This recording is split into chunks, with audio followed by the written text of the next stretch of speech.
Bonjour et bienvenue dans la chaîne solidaire du Podcapsuleur, le podcast qui aime la bière et les brasseurs. L'info ne vous a pas échappé, puisque toute la presse en a parlé ces jours-ci. Les brasseurs français seraient sur le point de jeter 10 millions de litres de bière. Il s'agit de bière conditionnée en fût et qui est donc destinée aux bars, aux restaurants et à l'événementiel essentiellement. Mais puisque les bars et restaurants sont fermés et que les festivals sont annulés, les brasseurs se retrouvent avec leur stock sur les bras et ce stock ne sera pas éternel. Mais d'où sortent ces 10 millions de litres dont il est question ? Eh bien, c'est l'un des résultats révélés par une étude réalisée par le syndicat Brasseurs de France du 24 au 30 avril. Cette étude a été menée auprès des 300 adhérents du syndicat, qui représentent 98% du marché français. Pour en savoir plus, j'ai joint Maxime Costille, le délégué général de Brasseurs de France. On a mené une étude auprès de nos adhérents, dont majoritairement 72% ce sont des TPE, 25% des PME. On leur a demandé plein de questions.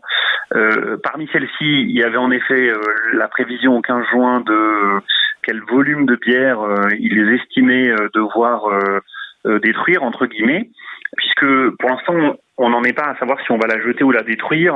On verra après ce qu'il en est, mais en tout cas, ces bières-là, on va considérer qu'elles ne sont plus dans les conditions de consommation optimales que les brasseurs souhaitaient, c'est-à-dire le consommateur a l'habitude de boire cette bière, elle va avoir évolué et elle ne sera plus comme il l'attend.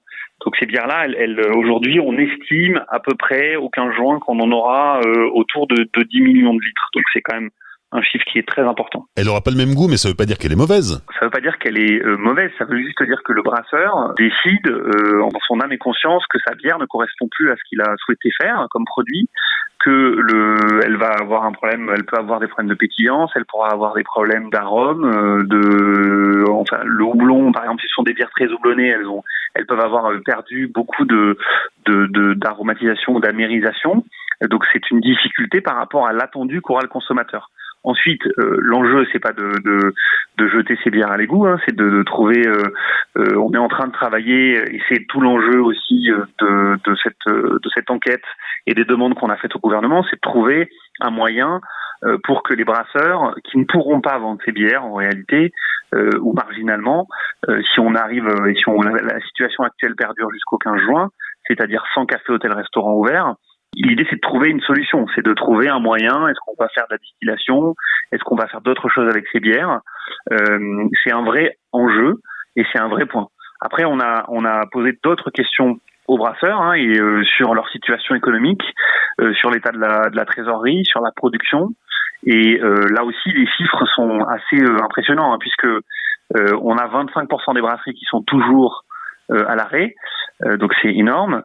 Et on a, c'est un autre chiffre assez marquant quand même, 75% des brasseries qui déclarent être très préoccupées par leur niveau de trésorerie, ce qui est quand même considérable. Et le dernier chiffre, c'est 70% des brasseries déclarent 50% de perte de chiffre d'affaires ou plus depuis le 15 mars. Comme tu vois, on est quand même dans une situation qui est critique, très clairement. On est début mai aujourd'hui. On n'est pas encore le 15 juin, cette date dont on nous dit qu'il y aura une décision sur les cafés, hôtels, restaurants.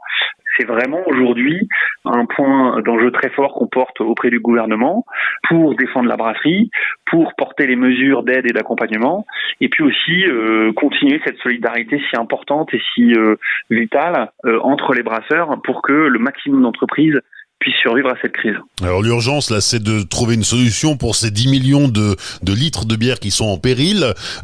À part distiller, qui est bien sûr une des solutions, ce serait quoi les autres pistes ? Qu'est-ce qu'on peut faire de ces fûts de bière ? On est en train de regarder ce qui est possible. On est en train de regarder avec le gouvernement si on pourra pas avoir une aide à la transformation de ces produits, comme ça a pu exister pour la filière viticole, et d'ailleurs que demande la filière viticole en ce moment sur de la distillation. Tout ça, on est en train de regarder en ce moment. Donc ça fait partie des pistes. C'est une des urgences. C'est pas la seule puisque on a quand même d'autres urgences qui sont la continuité des aides au mois de juin pour les brasseurs et du chômage partiel puisque toujours pas de festival, toujours pas d'événementiel, toujours pas de café, hôtel, restaurant à ce stade. Donc il va falloir quand même que les brasseries continuent à tenir sans charge, parce que sinon ça va être très compliqué. Ensuite, il faudra prévoir un plan de relance en septembre, octobre, ou même pendant cet été probablement, pour soutenir les brasseries pendant cette période, en fonction de comment se déroule la période touristique. Et reconditionner, passer du fût à la bouteille pour vendre en grande distribution. Il y a des options qui sont sur la table aujourd'hui sur ce point-là, qu'on est en train de regarder. Il y a une initiative qui est lancée par Jean Bouteille. Il y en a d'autres qui sont en cours. Tous ces points-là, il faut les étudier aujourd'hui très clairement pour voir ce qui est possible. Est-ce qu'on a atteint un point de non-retour ? Un point de non-retour, c'est difficile à dire. La situation, elle est quand même très compliquée aujourd'hui. Faut être clair, je pense que ça dépendra de ce qui se passera en juin, juillet, août.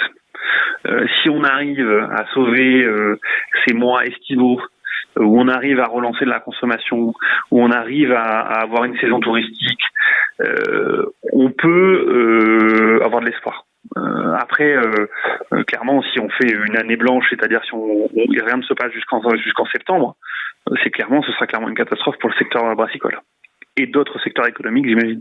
D'où notre appel au gouvernement hier pour des mesures très fortes et un plan spécifique à la brasserie française, parce que aujourd'hui, on le sent dans cette période où les choses se jouent.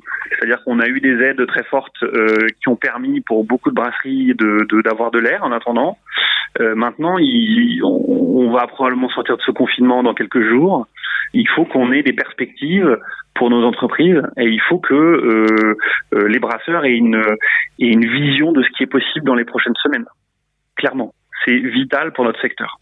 Tu discutes avec qui dans ces réunions On discute avec les différents cabinets ministériels, les parlementaires. On discute avec les administrations en ce moment beaucoup pour travailler sur ça. On a une audition demain par les groupes.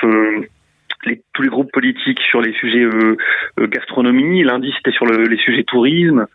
La semaine d'avant, c'était sur les sujets agricoles. Donc, on fait beaucoup de travail. Hier soir, on avait une réunion avec le ministère de l'économie sur la question des aides et des exonérations de charges pour la filière. Donc, ça, c'est du quotidien en négociation et on travaille pour défendre la situation et pour défendre les brasseurs en ce moment. Maxime Costille, délégué général de Brasseurs de France. Comme chaque jour, je vous mets les liens utiles dans la description. Pendant le confinement, le Podcapsuleur donne la parole aux gens du monde de la bière qui ont des trucs à dire et à partager dans un élan de solidarité. On se retrouve sur les réseaux sociaux du Podcapsuleur. N'hésitez pas à partager les différents épisodes pour faire connaître toutes ces initiatives solidaires. Et rappelez-vous, tout seul, on va plus vite, mais ensemble, on va plus loin.